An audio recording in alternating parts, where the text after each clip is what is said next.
ताज्या घडामोडींसाठी स्वानंद न्यूजला सबस्क्राइब करा आणि बेल आयकॉनवर क्लिक करा।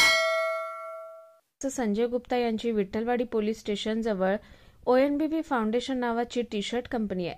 सोमवारी रात्री 8 वाजताच्या सुमारास 10 ते 12 महिलांनी कंपनीत घुसून कंपनीचा प्रवेश मार्ग अडवण्यास सुरुवात केली। एवढंच नाही तर त्यांनी कंपनीच्या वॉचमॅनला 2दा चोप दिला। घडलेल्या घटनेबाबत संजय गुप्ता यांचं म्हणणं होतं की मुकेश वाधवा यांच्या सांगण्यावरून भगवान भालेराव यांनी माझी सुपारी घेतली असल्याचा आरोप त्यांनी केला होता। ही घटना कंपनीत लावण्यात आलेल्या सीसीटीव्ही कॅमेऱ्यात कैद झाली होती। याला उत्तर देताना भगवान भालेराव यांनी संजय गुप्ता यांच्या चरित्रावर टीका करताना गुप्ता यांचा उल्लेख बलात्कारी म्हणून केला होता। त्याला संजय गुप्ता यांनी उत्तर दिलंय। बघूयात काय म्हणालेत संजय गुप्ता। सर देखिए, भगवान भालेराव जी का संतुलन खो चुके हैं। वो एकदम भ्रमित हो चुके हैं कि उनको करना क्या है, किसका साथ देना चाहिए और किसका साथ नहीं देना चाहिए, वो उनको कोई अंदाज़ा मिल नहीं रहा है। वो मानसिक से बहुत त्रस्त है, क्योंकि ऑलरेडी वो बंदा हमारे फैक्ट्री में पहला झंडा लगाया, RPI से हकाल पट्टी हो गया। फिर वो 1 महीना शरद पवार जी के बंगले पे चक्कर मार के तूतारी करते रह गया। तूतारी मिल रहा है, तूतारी मिला नहीं, उसमें काफ़ी परेशान हुआ। फिर यहाँ पे कुछ वरिष्ठों को पकड़ के मनसे के पास गए, राज साहब से बड़ी बड़ी बातें किया, 25,000 30,000 वोट लूँगा, बड़ी बड़ी बातें करके चौथे नंबर पे आ गया। इधर भी पूरा ख़त्म हो गया। अभी नगर सेवक भी खतरे में। वो सब मानसिक संतुलन खो चुके हैं भगवान भालेराव जी, इसीलिए ऐसे वक्तव्य दे रहे। उनको खुद के गिरेबान में झांकना चाहिए, और जिसके घर शीशे के होते हैं ना, वो दूसरे के घर पे पत्थर नहीं मारते। भूकंप कौन हड़पा ये पूरे शहर को मालूम है, कि भूमाफिया कौन है ये पूरे शहर को मालूम है।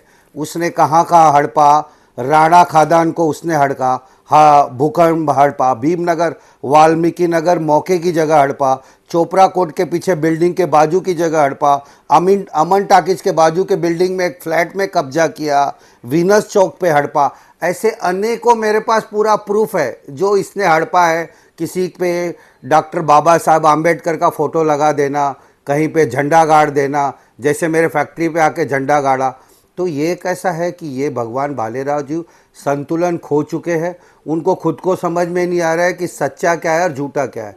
वो झूठे का साथ दे रहे। रही बात मेरी फैक्ट्री का, जिस फैक्ट्री का कोई विवाद ही नहीं है, जिस फैक्ट्री से कोई वास्ता ही नहीं मुकेश वाधवा का, उस फैक्ट्री में अपना लेडीज़ लोग को भेज के ज़बरदस्ती दरवाज़ा बंद करवाता है। तो ये तो ट्रेस पासिंग ने, इनके ऊपर तो चोरी का गुनाह होना चाहिए। क्योंकि किसी के फैक्ट्री में आप ज़बरदस्ती घुस जाओगे और वहाँ पे दरवाज़ा बंद करने लगोगे, ये कहाँ से न्याय है। और ये भगवान भालेराव उल्लासनगर के है कौन, न्याय देने वाले कौन है। यहाँ के ACP है, यहाँ के DCP है, यहाँ के आमदार है, यहाँ के महापौर है, यहाँ के नगर सेवक। ये भगवान भालेराव है कौन कि ये सबको न्याय देता है।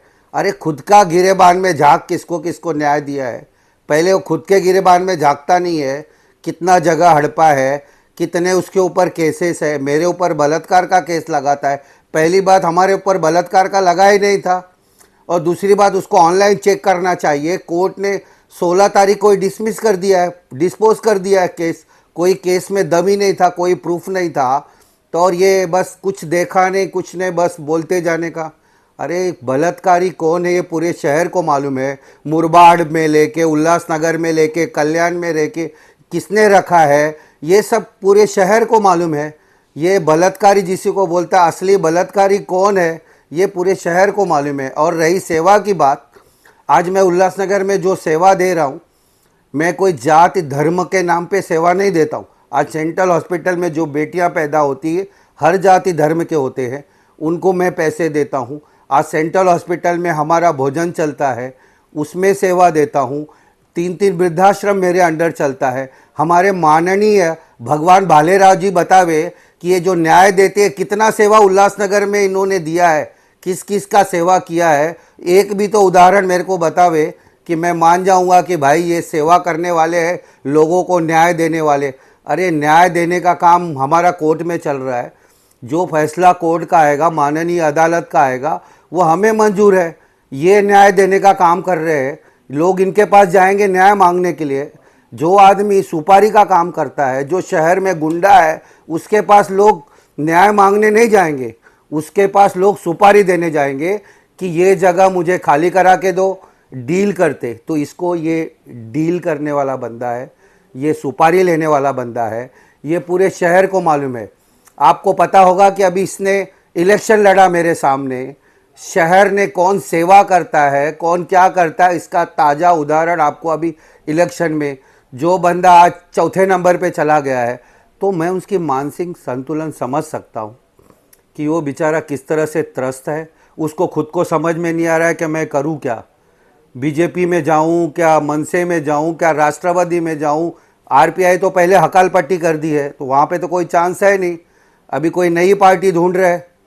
तो इस तरह का वक्तव्य देने से पहले मेरे से सच्चाई पूछना चाहिए था, मेरे पास पेपर है कि नहीं है वो पूछना चाहिए था। अगर तुझे न्याय देना था तो मुझे बुला के बोलता था ना कि भाई तेरे पास क्या पेपर है, मैं दिखाता था ना कि मेरे पास ये पेपर है, इसमें आप हाथ मत डालिए। जो चीज़ कोर्ट में चल रहा है वो चीज़ न्याय देने का ये क्या जज से बड़ा हो गया, हाई कोर्ट हो गया, क्या सुप्रीम कोर्ट हो गया जो ये शहर में सबको न्याय दे रहा है। इस तरह का जो वक्तव्य माननीय भालेराव जी दे रहे हैं उनके लिए अच्छा शोभा नहीं दे रहा है। और पूरी शहर जानती है कि कौन सेवा दे रहा है, कौन जगह हड़पता है, सब पूरे शहर को पता है। और ये इलेक्शन में ये साबित भी हो चुका है। आज वो बेचारा चौथे नंबर पे चला गया है, तो अभी उसके बाद कुछ है ही नहीं, बचा ही नहीं है।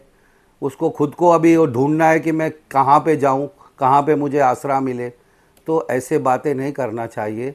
पहले खुद का गिरेबान के अंदर झांक ले कि मैं कौन हूँ, क्या हूँ, किसके ऊपर क्या आरोप लगा रहा हूँ, किसके बीच में क्या टांग अड़ा रहा हूँ। उसको पहले जांच पड़ताल कर लेनी चाहिए था, फिर उसके बाद में हाथ डालना चाहिए था। बिना जांच पड़ताल, बिना प्रूफ का सीधा किसी के फैक्ट्री में घुस रहे हो। रूल्स रेगुलेशन है कि नहीं कि जिस फैक्ट्री का मैं भाड़ा भर रहा हूँ, जिस फैक्ट्री का 36 महीने का एग्रीमेंट अभी 12 महीना बाकी है, जिसका रजिस्टर्ड एग्रीमेंट है, जिसका टीडीएस कटता है, बाकायदा गवर्नमेंट को मैं टैक्स भरता हूँ। आज उल्लासनगर के अंदर एक मैं अच्छा खासा टैक्स पेयर बिजनेसमैन हूँ।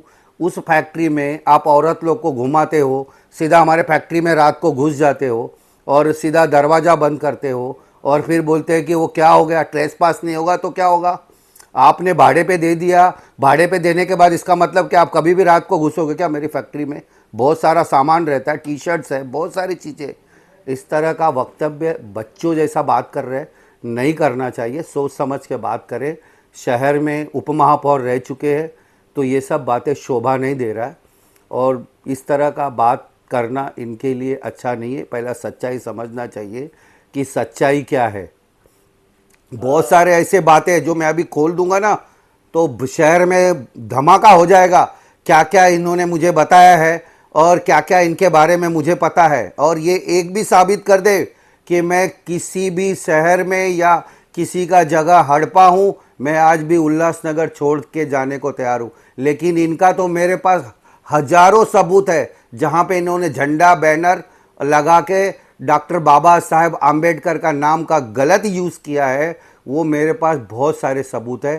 तो इस सब बातों में नहीं लगना चाहिए और मुझे ये सब में पढ़ना नहीं है। हम एक बिजनेसमैन है, हमें बिजनेस करने दीजिए। यहाँ पर लोगों का 300-400 लोगों का पेट पलता है। शहर में आज हम रोज़गार दे रहे, गरीबों को काम दे रहे, महिलाओं को काम दे रहे, लोगों का आज घर चल रहा है। उस घर को उजाड़ने का काम भगवान भालेराव जी को नहीं करना चाहिए। अगर शहर का हित में काम कर रहे हैं तो ऐसे काम नहीं करना चाहिए। पहले उनको इंक्वायरी करनी चाहिए था कि भाई तुम्हारे पास क्या पेपर है। अगर पेपर नहीं है तो मैं खाली करने को तैयार है। अगर मैं ज़बरदस्ती बैठा हूँ, भाड़ा नहीं भर रहा हूँ, तो मैं खाली करने। जिस जगह का कोई विवाद नहीं, अनिल वाधवा के जगह के अंदर घुस जाते हैं जिसमें मुकेश वाधवा का कोई वास्ता ही नहीं है। जिस जगह का विवाद चल रहा है वहाँ पे तो कोई आया नहीं। जिस जगह का कोई विवाद नहीं है उसके अंदर औरत लोग घुस जाती है और हमारा तोड़ फोड़ करती। ये कहाँ का न्याय दिला रहे शहर में? इस तरह का न्याय अगर करना होगा तो न्यायपालिका बैठी है, पुलिस बैठी है, डीसीपी बैठे हैं। पूरा शहर में न्याय का एक प्रक्रिया है। किसी को न्याय देना है तो किस तरह देना चाहिए। इस तरह दादागिरी करके, गुंडागर्दी करके न्याय नहीं करनी चाहिए। Nikhil Chavan, Swanand media, Ulhasnagar. Shri Sai Samarth Jyotishyalaya, astrologer and palmist Pandit T S. Bhattar Guruji. मानसिक कष्ट, मानसिक चिंता, गृह दोष, विद्या, धन, गृह पीड़ा, राजनीतिक, शारीरिक पीड़ा, विवाह न होना, कोर्ट केस, प्रेम विवाह, लक्ष्मी जी की कृपा, संतान सुख, विदेशी यात्रा, व्यापार प्रगति, नौकरी, जमीन, घर खरीदी और भी अनेक समस्याओं को निवारण करते हैं। गुरुजी को आज ही आकर मिलिए। साई समर्थ ज्योतिष्यालय, पंडित टी.एस. भट्टर गुरुजी, राम मारुति रोड, राजमाता वड़ा पाव बाजू में, Thane west, Mumbai. Mobile number 7709282966।